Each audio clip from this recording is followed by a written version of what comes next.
பல்லு வலிக்கலையா குப்பியில் அடிக்க டேய் பல்லு வலிட்டு குளிச்சுட்டு பொட்டு வச்சுன்னு வர என்ன இப்படி பேசுறா? ஏம்பா தம்பியா பல்லு வலிட்டு குடிச்ச மாதிரி இருக்குதா? அப்படித்தான் தெரியுது. டேய் கன்சாமி நீ ஓவரா பேசுற. என்ன ஓவரா பேசுறாங்க? போடா கம்மியா. ஏப்பாப்பா நில்லு. என்ன கம்முன்னு போயிடுறா? என்ன பண்ண சொல்றா? குளிச்சா இல்லையான்னு பெட்டு போட்டு பார்த்தல. என்னப்பா பிட்டுக்கிட்டுன்றா?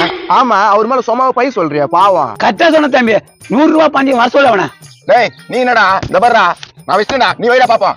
ஏய் இந்தாடா 100 ரூபாய். அப்ப என்ன பஞ்சம் போட்டுடலாமா? போடு தம்பி நான் ஜெயிச்சா 100 ரூபாய். 100 ரூபாவா? டேய் நான் ஜெயிச்சா நீ 200 ரூபாய் ஏத்துடா. நீ கவலைப்படாதப்பா நான் ஜெயிச்சா 50 ரூபாய் போட்டு 250 ரூபாய் தரேன். இது போதுமே. காயின் போட போறேன். நான் சிங்கம். நான் பெட்டு போடுற பாத்துங்க. சிங்கம் சிங்கம் சிங்கம் தான் வந்திருக்கோம். பெட்டு தான் வந்திருக்கோம். இருங்கப்பா. பெட்டு இப்ப தேத்தடா நான் குளிச்சுட்டு வந்துக்கிறேன்னா. இந்த மூளை வேற ஜெயிச்சானா? சரி 50 ரூபா கொடுப்பா. தம்பி நாளைக்கே தரேன். நாளைக்கா? நோ இது